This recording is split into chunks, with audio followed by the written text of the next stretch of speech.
Good morning, everybody, and welcome back to the lab. With me today, I have Alex Gehle, one of well, first of all, my brother, my co-physical therapist, and co-collaborator for a special project at the University of Dayton. So, Alex, thank you so much for joining me this morning. For sure, Lou. I'm excited for it. We've talked about it kind of back and forth for a little while now, so I'm excited to make it happen on a rainy Sunday. Yeah, I say we got the rain outside, and we'll be inside. We're gonna have a big discussion for some of you up and coming physical therapists. The topic for today is residency versus non-residency. So if you're new grad, maybe you're a seasoned PT considering this type of specialization, you probably ask yourself, should I do a residency or can I get the same kind of level, or can I get to the same level without one? And there's a few different aspects that Alex and I are going to talk about because he and I actually come from different backgrounds in regards to this, but with the same specialization. So it's pretty sweet. So first and foremost, some questions I want you guys to start thinking about is how do you decide which path is right for you? And we're going to kind of break down some of the pros and cons for both routes. Maybe even break down some of the myths, or maybe give you guys some tools in order to make more of an informed decision. So let's dive right on in here, guys. So to begin, let's give a little bit of a definition, or maybe some more insight into what is a residency. So, Alex, since you've been in one, why don't you go ahead and give us a little bit of background on a residency for specialization? Yeah, so there's a couple different fields or specialty areas, for residency, kind of like residency programs. Typically, a residency is kind of decided, when you're in sort of your last year of PT school, looking into maybe some further education about sort of what is potentially one of the next steps. I have an idea about where I want my career to kind of go, and maybe how can I get a little bit of a step ahead. And so there's a couple different types of residencies. You have hybrid. You basically have an in-house and you have an out-of-network residency.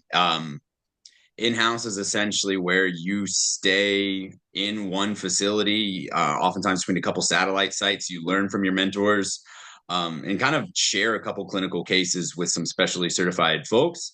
Hybrid is sort of a mix of between that, but sort of doing some online learning on your own with kind of a weekend intensive, sort of manual therapy specific education options. And then there are the out of network where you sort of set up your residency, your mentor hours on your own, but still have a company sort of guiding you from the educational material. So I did personally a hybrid residency. So I was blessed to work at St. Vincent Sports Performance in Indianapolis, and where we kind of came to a conclusion on my first negotiation about paying for part of this. And I had my mentors in house.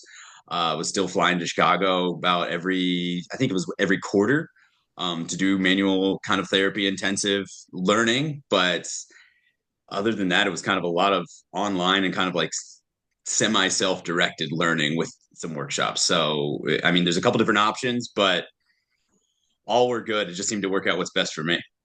Dang. So like looking back at it now, like if knowing what you know now, would you have gone back and done it again?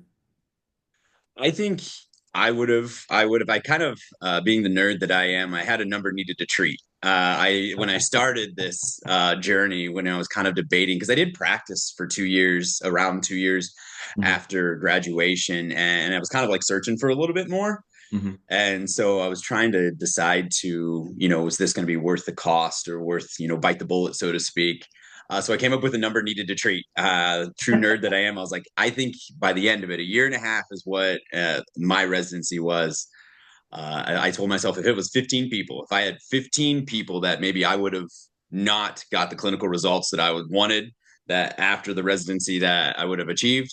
And I'll be honest with you, Lou, I accomplished that within like the first 3 months. Like there was already folks that caught a couple little sneaky things. It was like, oh, really some game changers for some folks. So it didn't take long to kind of get there. So That, going back on it to answer your question, I would. mhm. But I do think that sort of the time in between graduating and actually practicing, getting your hands dirty in true trenches of clinical work, I thought that was really beneficial to kind of screw up a little bit before I learned how to do better. That's cool. Dang. But see, that's man. That is one thing I am jealous that I wish I would have done. It was a residency like out of school, but I don't know if I would have gone like the OCS route. Because I know like when I finished up my final rotation, I was actually down at Baylor Scott and White. and they had a sports certified specialty in the clinic that I was doing my final rotation in. So I kind of got to like piggyback on a few of those things. Oh, And I got to kind of see, and she was brilliant. I mean, this the student that was going through the I shouldn't say student, the clinician that was going through the residency at the time was, I think she's with like the Pirates right now, and she's absolutely fantastic. Like brilliant individual, and it was really cool to talk to her and kind of learn with her at the same time. And that's something I wish I would have done first, but at the same time, hindsight's 2020, and I am where I am now, and I enjoy what I'm doing. And yeah. no, like that's And something I maybe will look into the future. But yeah, and honestly, talking about residency is a lot of times it comes back to, what do you think were the most rewarding parts? And frankly, it was the mentorship. And it was kind of the guided mentorship as well. Like the book learning, is something that I think I was exposed to early on. And it don't get me wrong, it was a lot to learn, mhm. from an educational kind of like a research study specific and why you're doing this, that, the other. But the mentorship hours were the game changer for me. It was like having that blocked time to sit down with shared cases and talking about the ins and the outs with people that are honestly just next level thinkers, and folks that kind of like thought about it at least a layer deeper, I think, than what my brain did coming out of school. And that Mhm. was seeing, I think, expert care live and actively working on it with a real live patient. It was a game changer. It was kind of like exposing me to what I think, like, I keep saying next level, but like to what I think high level clinical care is. And so I thought that was the most beneficial. That is good. I mean, I feel like we got like I mean, we're going to be a little biased with this, but I feel like we got a pretty good orthopedic background from the University of Dayton. Shout out to Dr. Joaquin Barrios on that one. Uh, but I mean, I am a little biased. I think we had a really good background in orthopedics, especially coming out of school, and coming from a non-residential background. I think that as I started like my own self-study, and I kind of went through all of the different modules and the different so I use MedBridge for like getting some of my like order of my materials. And I just felt like I half the stuff that I had already gone through is kind of like that. Okay, I know this, I know this. I definitely didn't get this in school, but this I'm going to go through more. Like TMJ, I think was one of the areas where like I don't think I got a whole lot in school, and so like I went through that and I was like, oh, like this is actually fantastic to know because I already see a lot of this, so this is good. And then the Yeah, more I went through it, and confirming sort of your bias, as I'd agree the same. I think that's where maybe the clinical part was, I think, what benefited me the most. But I think that goes back to sort of the great job that I think the University of Dayton Physical Therapy program did in terms of preparing me. So it wasn't quite the uptick from that side of things. So I think that is one of the blessings to shout out to the Flyers. But no, you bring up some really good points, though. I mean, for pros for going through the residency, I mean, you already talked about like the specialized training where you were going up to Chicago for the intensives, and then also like you already have the built-in mentorship, um, which I mean, that I think is huge when you're a new clinician and like you're kind of wading through the waters of the initial year that you're practicing by yourself. So Figuring it out. exactly. I mean, I think that's big in our profession. Is like sometimes people come out and some companies will claim like, "Oh, we have a great mentorship program," and then they get through that first year and they're like, "What mentorship program?" You know what I mean? Yeah, and I completely agree. That's oftentimes when I talk to my students about that is like, okay, what does mentorship look like? Just being in the field for a while. Mentorship can be anything from, blocked patient care discussion hours, sharing cases, to, yeah, you can watch me do some stuff, but I don't get this time blocked, so I'm actively having to treat two people, right? So like, is that mentorship or is that observation? Exactly. So I think those are a couple things that I try to instill in my students when they're looking at first jobs or second jobs. Like, okay, getting that in a contract and written down, what is mentorship at this facility? So I think that's huge, especially as a new grad when we're all trying to figure it out. So through like the residency program, do you think that it made you more like because obviously you're back here in Dayton, Ohio now practicing. Do you think it made you more like marketable or like opened up your networking in order to establish yourself as a clinician? Oh, completely. I think, not only we can debate all day about the letters after the name and, what does that really mean, but I Yeah. think that sort of the exposure to some of, my cohorts, some of my colleagues, I think that was huge. I think marketing for myself, yeah. And I think even just the self-confidence, I think was another thing, is like being involved and having the discussions with folks that I think are truly sort of the high level thinkers in our field. Is I think it even instilled in me, like I felt confident of saying this, and I could, start reciting research about why I thought the things that I did. And Mhm. I think it helped in all regards. I think the network, the exposure, um, but from a marketing standpoint, for me alone, yeah, I mean, a residency trained physical therapist, I think that is something that I'm proud of because it's not a route everybody gets to go. As you should be. That's not an easy thing. I mean, how long was it? Like 12 to 18 months? So there were two options for the evidence in motion program. There was a 12 or I think a 12 or 8, 12 and 18 month option. I chose the 12 being the guy that I am. I just want to buzz through it. And I think that was the right choice for me at the time, but I could definitely think that an 18 round, because it's a lot. It's a lot of learning from a fire hydrant where it just is coming at you. I was definitely 4 days a week spending some time learning, Mhm. and not including kind of the weekend intensive. So it was appropriate for me, but it was a lot. Understandable. Understandable. I do think that I mean, just talking with you, getting to know you over the last few years, I've definitely noticed like I wish more people had like the background that you do. And it is very refreshing when like, you have that someone else who can kind of fill the cup when you're having these types of discussions. And I just appreciate you for that. And Dude, that's mutual. We're getting real lovey. But yeah, it's so good. I think again, just talking about, we're talking about high level care, and that's why we knock on wood, but I think that's why we gravitate to each other. I think it's helpful, and honestly, it fills my cup as well, just to have our discussions, whether it be about clinical course or the course of our profession or everything. mm, It's an iron sharpens iron situation, and I don't know, it gasses me up. It gets me excited. 100%, brother, 100%.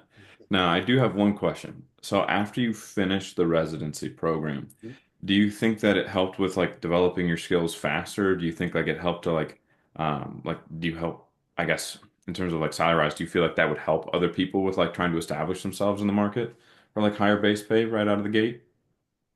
I think so. I think it helped me again, develop sort of like the clinical care, the clinical skills, and it helped me sort of, I think, of a framework sort of in my mind of kind Hmm. of like how to go about sort of like patient care. So I think initially coming out that it was beneficial. I do think it sped up the overall trajectory of my practice. Um, so I would say that it expedited me getting there, is what I kind of felt like. And whether that be through, the hands-on, guided practice, the discussion back and forth, or whether it be sort of like diving into the nitty-gritty of differential diagnosis and like why you think the ways that you do, and those kind of sneaky in between presentations of patients that, coming out of school, for example, is, I'd say, okay, this is a cervical radiculopathy, but kind of again the pathway of that nerve, where does that go, a couple different differential diagnoses to kind of go through, and kind of like getting into like a specialized testing and what does that do and when is that appropriate. So it really did help speed up, I think, where I was kind of like going. What part of the residency did that, I'd say, is up for discussion, but end all be all, like all of it together just Hmm. kind of, I think, put a little turbo on the engine. Okay. So you feel like if that's like the route you really want to go and you really want to get into like that specialty 110%, like dive in. I I think if you're sure, which for me, I'm don't know if I'm ever sure of anything, and so that was probably part of my indecision coming out of school. I think if you know, and if you're, gassed up and saying I'm going to do a residency, and that's you and where you want to go, jump right in. But I do think there's a good sect of people, and oftentimes in general, unless you have that known route that I want to go, I still recommend getting your hands dirty a little bit. Mhm. And really getting. I think I learn a lot by failure and the things that I don't necessarily think that I did well. And I think I think getting those reps and seeing when things were a little bit muddy, or, not the outcomes that I really think I wanted for patients. I think that was kind of what led to it, if that makes sense. Yeah. Oh yeah. No, that's where I was kind of when I first started and I was kind of on the fence. I didn't know if I really wanted to go like the SCS route or the OCS route. And Mm-hmm. so I think that's what kind of led a lot of my like indecision on Mm-hmm. that. And so I just decided to kind of I kind of liked my flexibility with the way I went with things. I wasn't quite sure do I dive into the OCS? Do I dive into the SCS? And the more that kind of went back and forth through the first 2 years of practice, the more I realized I was like, I'm just going to be a clinician. That's all I want to Yeah. be. Yeah. Just a helper. I Yeah. just want to help people. What do you think were some of the factors that kind of led you? Because that's oftentimes a discussion. Well, do I go sports? Do I go ortho? Do I go neuro? What were some Mhm. of the back and forths in your mind about kind of like some of your decision making process of why? Because you did go full OCS, correct? Correct. I started off, I probably practiced for maybe 2, 3 years, and then I finally went through the OCS route for studying. And I know initially I we have like a program through Select that you can basically take through them, and I just decided to do it all on my own because I didn't really want to go through a program that I didn't really have a whole lot of control over, and that's just kind of Nice. my personality. that, that checks Uh, out. yeah, I like that. As you've come to find, I like to kind of have control of what I can control, and when I could control and set up the exact state of like, this is what I'm going to study, this is how I'm going to plan out my studying time, instead of being told you need to be here, you need to study this, you need to study that, you need to prepare for this test or this quiz on this date. I was like, I'm good. I think I'm gonna do this on my own, and so I Let did. go. It was just I gave myself my own flexibility because I mean there was a lot of different things going on at the time, family and friends, and I was afraid that if I committed to either a residency program or if I committed to like a studying module or group that I was going to be pigeonholing myself time-wise. And my work-life balance, as you've already come to find, is already not a great one in regards to No. myself. That's self-inflicted. Um, Yeah. but no, it kind of let me plan out everything and where I could be really heavy on studying. And I felt like because I went with like the non-structured route, I say non-structured, I mean not like the non-residential route. Uh, I was able to still achieve the board certification for the OCS, and I'm still looking into the SCS. Just need to get a few more dots or stars in alignment.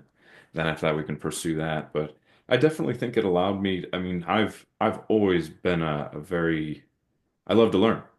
I love to learn. I mean, you and I have both. I mean, we'll shoot topics back and forth with one another. Like it's not going to take a a knife to my back to be like, you need to read this article. You need to learn.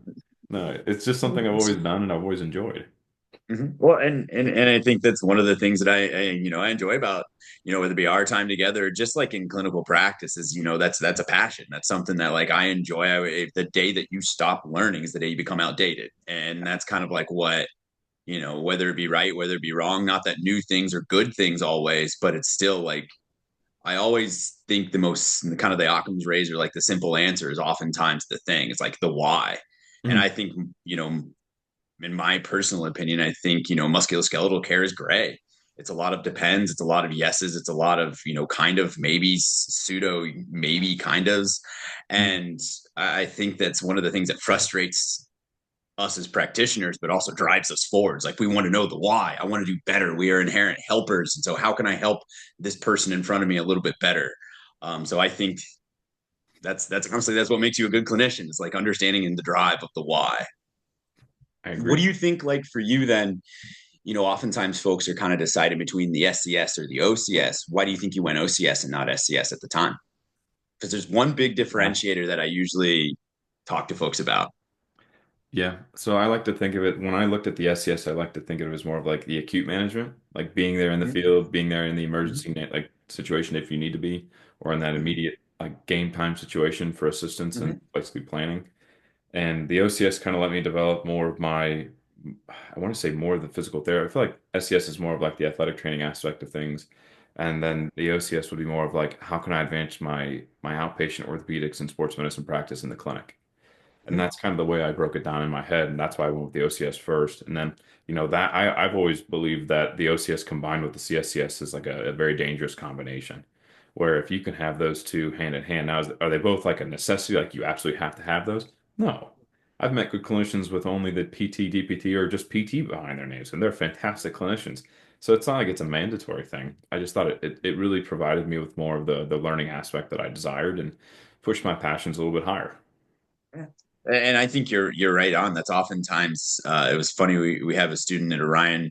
One of his first questions was about residency, and do you think it makes you a good practitioner? No, I think frankly, I've had some great strength coaches that could probably practice physical therapy well better than I can as well. Like I think it's about what we all individually do well and kind of, I tell people I'm a little bit of I'm a thief. Like I want to see is like, oh, okay, across the table, like I see somebody doing a new mobilization, or somebody's doing a new lift out in the gym. It's like having that kind of sort of colloquial, ability to go back and forth and really stealing and kind of finding the algorithms, that make people great, and taking the things you like and maybe throwing away some of the things you don't.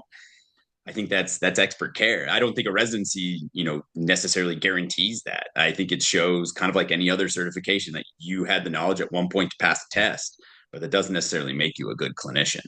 I've have master's degree physical therapists that are some of my mentors that blew my mind on a regular basis. So I think it just shows a level of education, not a level of kind of clinical skill, if that makes sense. Agreed. I 100% agree with you. I One think thing one of I, oh, go ahead. no, what we're gonna say, we're gonna say, I think one of the differentiators for OCS and SCS is oftentimes the patient care hours.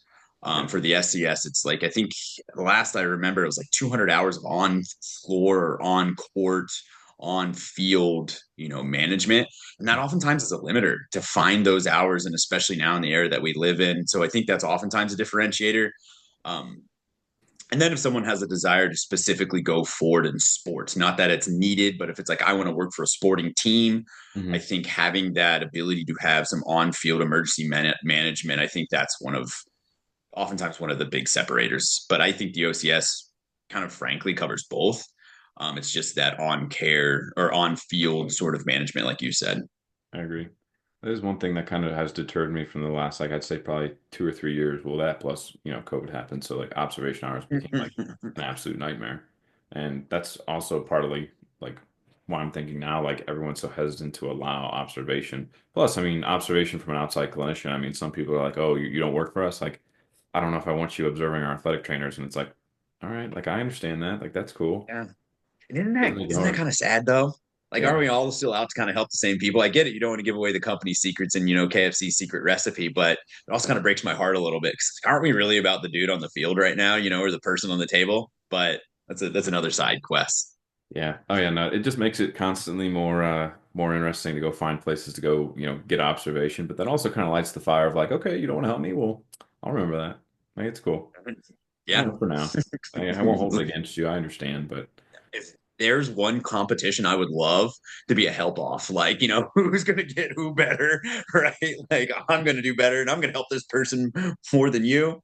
Heck yeah, exactly. man. I'm all about Exactly. it. Number of people helped, check. That's all that matters. Oh. Number needed to treat, baby. No, I love it.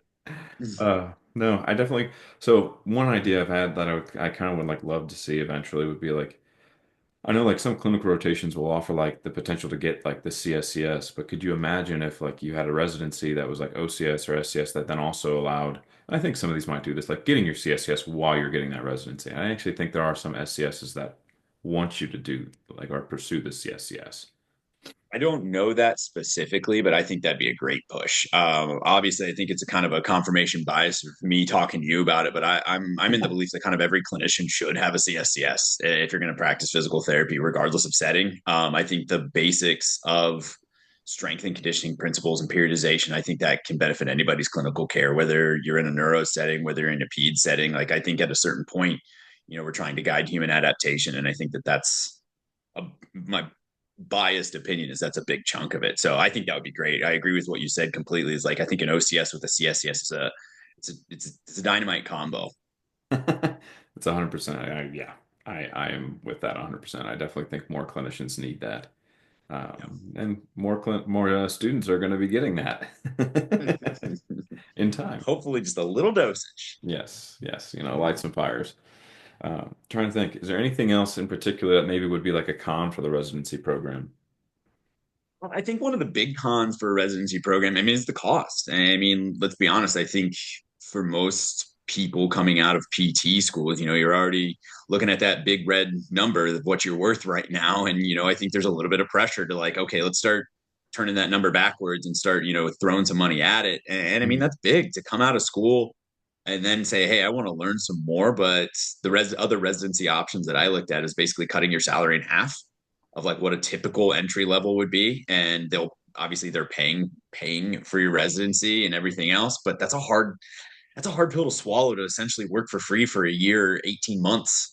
And not for free, but for a far reduced rate of what a typical clinical salary would be. So Jeez. that was always a gut check. I think that can be a con. I think the regiment is. I think kind of like having a regimented schedule and like having to do these things, like you said, of kind of like sort of forming your own route versus like a given path. I think takes away from some individualization, but that doesn't make it bad.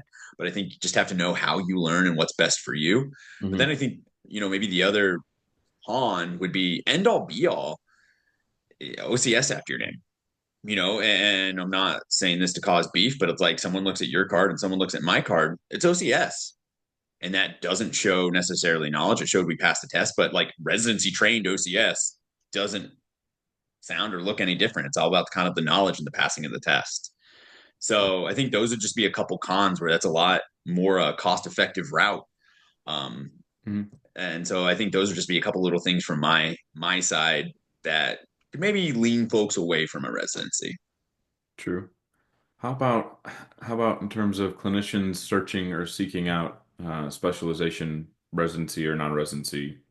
Like, do you think more clinicians should specialize, or do you think it's kind of a like that's where I kind of go back and forth because like I've had students who are like, should I even go for a specialization right out of school, or is it not worth pursuing right away? Like, if I don't know if I want to be in this setting, like I think like sometimes that needs to be discussed too. Yeah. I'm a little bit more of a believer in the art of the generalist and the fact that until you know or like have a pretty high suspicion, like I don't think knowledge is ever bad, but Mhm. if I were to, take one or the other, I would rather have someone be well rounded in a lot of things until they know, like, oh, ortho is the route that I want to practice in, then maybe start looking into those options. Um, just because I think, whatever label you want to put on it, sports physical therapy, ortho physical therapy, I mean, it's end all be all, it's very similar. And so I think starting general until you kind of like feel the burn or feel sort of the nudge to push into specialization, that's kind of what I would recommend. So until don't go. True, true. And I feel like if there's a particular setting, like if you 110% want to be with a sports team and that's exactly where you know you want to be, it's probably worth your weight in salt to go into a sports residency. Because if that establishes, because I mean, I feel like the networking aspect of that is huge. Because if you don't know anybody and you go out and get your SES on your own, I mean, this is where like I think I would rather just have the SES just for the knowledgeable background. But like if you really want to be like on the court, on the field, whatever you want to do, I think it would be pertinent to do that because if you go through the residency and like that's not the area you want to live in, you have references and people who can give you more of like the foot in the door in a place that maybe you really want to be. Like maybe your sports residency is like let's say it's at a general like a children's hospital. I know there's some here in Cincinnati that have that and they perform the SCS sports residency, but then they leave and they go off down to like I think someone went down to Florida and they ended up pursuing like insight with another team. And so because they had the background, they had the SES, but then they also had the networking between who was their residency instructor, and then also basically had that network down there in Florida, got them right in the door with that team.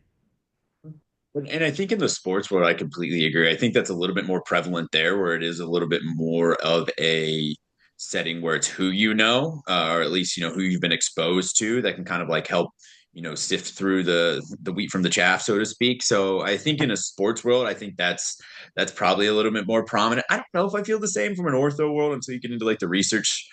Research I think is kind of in the same sort of setting that it's kind of who a little bit, and that is one of the benefits, like I think you said earlier, about like the networking aspect of a residency and getting exposed to some of these folks that maybe you wouldn't necessarily have the privilege of doing, or even just classmates, just cohort wise. Some Mhm. of the folks that I had and went through and grinded through with my residency, even being the hybrid that it was, I think those are also some people that we still talk, we still reach out back and forth to tricky clinical cases, or even just, hey, there's something opening up here, there, the other way. It's kind of a sort of world. So I think for the sports minded folks, Mhm. I think you're right on about that's kind of one of those nice little perks as well. True. And I think it's like if you leave one area, I mean, as much as I hate to see this in like our field, um, I feel like if you go through a residency program and then you go to somewhere else, you have more stakes to negotiate with. Where now you can say, hey, like I'm residency trained. I have these initials behind my name, and you can negotiate, even though like maybe that first, I think you said 12 to 18 months of time, you were maybe at a half salary. Maybe now you're, I mean, that's only a year out, and now you Mhm. can maybe negotiate for significantly higher pay than maybe what your cohort's at. Yeah, I can tell you, I can tell you of a large clinic grouping that it can be up to even just with like I say just, but even with an OCS, it's an extra $3,000 per quarter. I mean, so that starts to stack up really quick. And that it might be a little bit on one end of the example, but yeah, I think that's, from a marketing standpoint, hey, I've got these letters after my name. I'm going to improve, in theory, clinical care, and that's going to make you look good, and everybody wins. So yeah, know that that can be a huge financial plus in the end. Um, but that's again worth the discussion of when you sign on the dotted line of where you want to work and what you want to do. Just know your value, and I think it helps put a little more value behind your name. Agreed. Agreed. I definitely think, plus if you want to, get more into education, having those specialties can also be very beneficial to doing that. I was actually just the more you were talking about that, the more my mindset went to Dr. Barrios and to PhD or not to PhD. That would be a fun That is the topic. question. Another deep dive. That's it. Yeah. I know at Dayton, unless you have your specialization, you're not necessarily supposed to be teaching in lab and teaching these advanced topics. And so it opens up opportunities like that. So completely agree. It Hmm. better or worse, it's a thing. Yeah, they look for Doctor Blue Fallen Camp. It's scary. that. Trying to think here. Hmm. What would maybe be another con? So, like, I think that one of the things I would say was a con of being a non-residential OCS would be the fact that a lot of my hands-on learning kind of came from like self-application, self-learning, but then also, I mean, I did have the opportunity to go learn from some other clinicians within the company that I work for, and that was Mhm. kind of nice, especially the fact that I got to kind of travel the country and teach with some of the other different clinicians that I do teach with now. I mean, I feel like I'm constantly learning new manuals, new mobilizations, and new like manipulations constantly. So I mean, I would say at the time when I was going through the OCS, because I didn't have like an in person or regional like mentor to kind of go through. I mean, I have some. I mean, Andy Free is an absolute fantastic individual. Doug Masterclass. Huell, like Yeah. John Bucher, like those guys, I've probably learned more manuals, mobilizations, and neurodynamics from them than what I ever have in my entire life. So, those three are constantly like showing me something new and I'm learning something new every time. So, I mean, I would say negative at the time was I didn't have the regional mentor, but I feel like I've kind of gained that over the last 2 or 3 years. And I think something to recognize is that's also a network of mentorship that sort of you formed, right? Sometimes that's harder for folks, or sometimes, frankly, that isn't available in a larger corporation, or how and the awkwardness of figuring out, frankly, who's good at doing those things. So I think that's a kudos to you in sort of finding and seeking that mentorship. But on the other side of the coin, sometimes that's not available, or sometimes I don't know how, or sometimes it's awkward to kind of get that. So it sort of force feeds that because I definitely again think you can form that on your own, and I think it's Mhm. something that's awesome to form your web of whatever your Avengers of musculoskeletal care. But yeah, I think that it can be a con of the non-residential world, but it doesn't have to be. But True. I think it sort of forces that timeline because you've got to practice or your practical exam, and it just sort of I think forces that mentorship. Hmm. I agree. I definitely agree. That where I'm not exactly, if you don't know me, I'm not exactly the most cuddly person to talk with initially. I have to get to know you a little bit first, and then after that, everything's usually hunky dory. Um, but no, I think it's good to kind of get a lot of this information out there about residencies and non-residential pathways. And I think if more students do have questions, if you're at the University of Dayton, feel free to ask Alex and I about these. We'll be more than willing to talk to you. Or if you're out on a clinical rotation and you have questions, feel free to reach out through our Instagrams. Say Alex's is Poggy Bones. Uh, that's always cracked me up. Yeah, yeah, I mean, you could throw it in the show notes if you want to, but I yeah, I will. mean, I think like-minded people, like Lou and I think Mhm. we strive to move the profession forward, and so I think these are big, big questions that whether you choose to or not to, I just want you to have all the information to make the best choice. So feel free.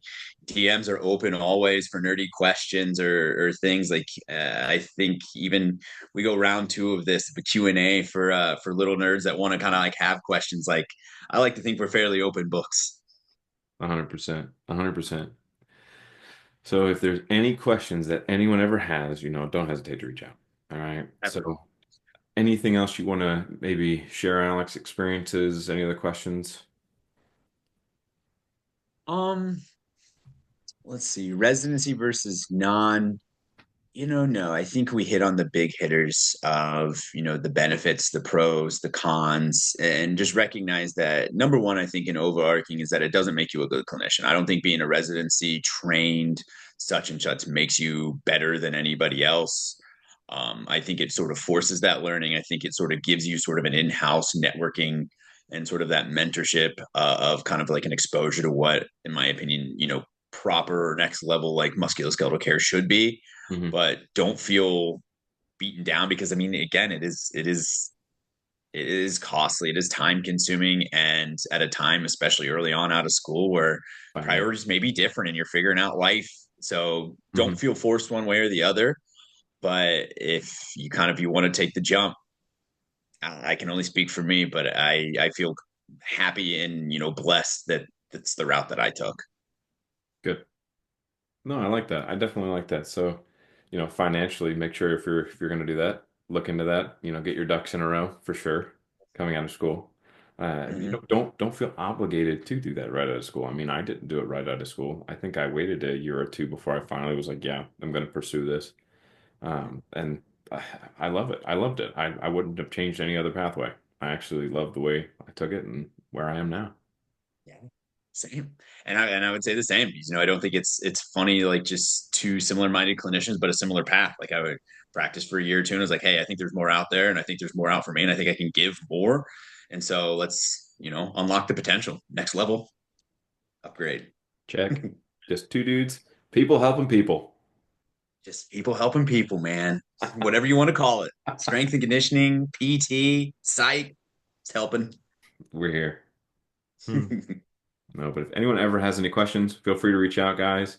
Alex, thank you again so much for joining me this morning, and we hope you guys enjoyed this episode. And we will see you guys next time.